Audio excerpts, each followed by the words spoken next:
अगर भक्ति के मार्ग पर अहंकार टकरा जाए तो क्या होगा, आइए जानते हैं हमारे इस वीडियो के अंदर। अगर आप हमारे चैनल पर पहली बार आए हैं तो हमारे चैनल को सब्सक्राइब करें। जल्द से जल्द नोटिफिकेशन पाने के लिए बेल आइकन दबाएं और वीडियो अगर आपको पसंद आए तो उसे लाइक ज़रूर करें और अपने दोस्तों के साथ शेयर करें। जय श्री कृष्ण।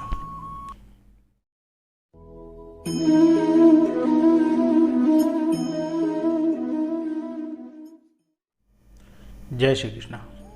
आज हम बात करेंगे गोविंद राम जी की। जी हाँ, गोविंद राम जी एक छोटे से व्यापारी जिनका एक कपड़े का व्यापार था। उनकी एक छोटी सी फैमिली थी जिसमें उनकी धर्मपत्नी और 2 बच्चे थे।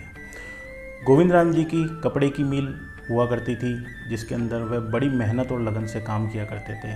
साथ ही उनके साथ में 10 से 12 मजदूर हुआ करते थे। गोविंद राम जी उन मजदूरों के साथ में भी बिल्कुल परिवार की तरह रहा करते थे। गोविंद राम जी बहुत ही मेहनती व्यक्ति थे। उन्होंने मेहनत करके अपने व्यापार को बहुत बढ़ाया और धीरे धीरे करके गोविंद राम जी ने एक बहुत बड़ी फैक्ट्री के अंदर उसको तब्दील कर दिया। गोविंद राम जी का व्यापार भी बहुत अच्छा चल रहा था। उनके मजदूर भी उनके साथ में जुड़े हुए थे। उनकी फैक्ट्री के साथ में उनकी मजदूरों की संख्या भी बढ़ती गई और गोविंद राम जी का व्यापार भी बढ़ता गया। कहते हैं ना दोस्तों, जब इंसान प्रगति की ओर अग्रसर होता है तो कहीं ना कहीं उसके मन में एक छोटा सा अहंकार का बीज फूट जाता है। वही हुआ हमारे गोविंद राम जी के साथ में भी। गोविंद राम जी के अंदर भी एक अहंकार का बीज फूटा और वह धीरे धीरे एक पौधे में तब्दील हो गया। जी हाँ दोस्तों, गोविंद राम जी के अंदर जब अहंकार आया तो उनका व्यवहार भी बदलने लगा। गोविंद राम जी बहुत जल्दी छोटी छोटी बातों में अपने मजदूरों पर नाराज़ हो जाया करते थे। गोविंद राम जी अपने परिवार के साथ में भी समय नहीं बिताते थे। कई बार तो गोविंद राम जी अपने जो व्यापारी थे जिनसे उनका माल का लेना देना होता था उनसे भी कई बार उनकी नोकझोंक हो जाया करती थी। गोविंद राम जी धीरे धीरे कर अहंकार में इतना डूब गए कि वे एकदम से अकेले से हो गए। एक बार की बात है दोस्तों, गोविंद राम जी घर पे थे। उनके पास में सूचना आई कि उनकी फैक्ट्री के अंदर आग लग गई। जब गोविंद राम जी ने जाके देखा तो उनकी फैक्ट्री जलकर पूरी राख हो चुकी थी। गोविंद राम जी ने उस फैक्ट्री के लिए बाज़ार से ऋण ले रखा था। उस ऋण को चुकाने के लिए उन्होंने अपना बंगला, गाड़ी एवं जो भी उनके पास में नकदी थी ये सब कुछ पूरा कर दिया। गोविंद राम जी अपने एक किराए के मकान में रहने लगे। गोविंद राम जी को अब अपनी घर गृहस्थी चलाने के लिए एक नौकरी की आवश्यकता हुई। गोविंद राम जी जब नौकरी की तलाश में गए तो किसी भी व्यापारी ने उन्हें नौकरी पे नहीं रखा, क्योंकि जब अहंकार का समय था तब गोविंद राम जी ने उन सबसे व्यवहार बिगाड़ लिया था। गोविंद राम जी उदास होकर एक गौशाला के बाहर आकर बैठ गए। उन्होंने गौशाला के बाहर एक बोर्ड देखा जिसमें लिखा था कि गायों की सेवा करने के लिए एक व्यक्ति की आवश्यकता है। गोविंद राम जी अंदर गए, उन्होंने बात करी और उन्हें दूसरे दिन से आने के लिए कहा। गोविंद राम जी दूसरे दिन से वहाँ गए, वहाँ गायों की सेवा करने लगे।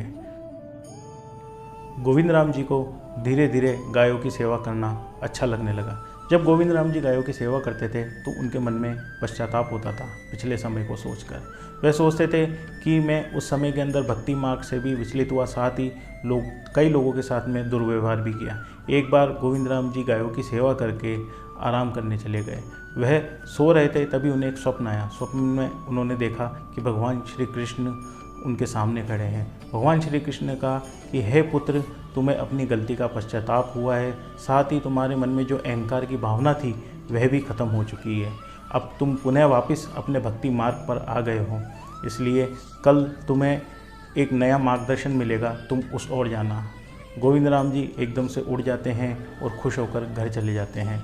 दूसरे दिन गोविंद राम जी जब गौशाला में आते हैं तो वहाँ पर एक सेठ आता है। वही सेठ होता है जब गोविंद राम जी की छोटी सी मिल हुआ करती थी तब गोविंद राम जी उनसे कच्चा माल खरीदा करते थे। जब वे गोविंद राम जी से मिलते हैं, उनसे बात करते हैं तो वह कहते हैं, गोविंद राम जी से पूछते हैं कि आप यहाँ पर कैसे हैं। गोविंद राम जी उन्हें अपनी सारी हालत बताते हैं, अपनी सारी आपबीती बताते हैं। ये बात सुनकर सेठ बड़ा ही दुखी होता है। सेठ उन्हें कहता है कि आप और मैं मिलकर एक बड़ी फैक्ट्री का निर्माण करते हैं जिसके अंदर धन मैं लगाऊंगा, आप उसमें मेहनत करिएगा। गोविंद राम जी ये बात सुनकर बड़े ही खुश होते हैं और वो गोविंद राम जी और सेठ जी साथ में मिलकर एक फैक्ट्री का निर्माण करते हैं। गोविंद राम जी बहुत मेहनत करते हैं उस फैक्ट्री के अंदर। उनके जो पुराने साथी थे जो उनके साथ काम किया करते थे वह भी पुनः उस फैक्ट्री के अंदर आ जाते हैं। गोविंद राम जी हमेशा की तरह वापस अपने मेहनत और लगन से उस कार्य के अंदर लग जाते हैं और तरक्की की ओर अग्रसर होते हैं। लेकिन इस बार उनके मन में किसी भी प्रकार का कोई भी अहंकार भाव नहीं होता है और वे भक्ति मार्ग के साथ साथ अपने कर्म मार्ग पर भी लगातार चलते हैं। दोस्तों, हमें इस कहानी से यही शिक्षा मिलती है कि हमें हमेशा भक्ति मार्ग एवं कर्म मार्ग पे चलना चाहिए।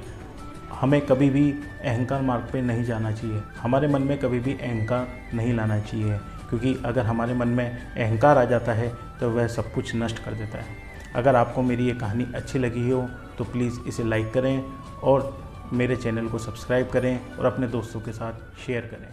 जय श्री कृष्ण।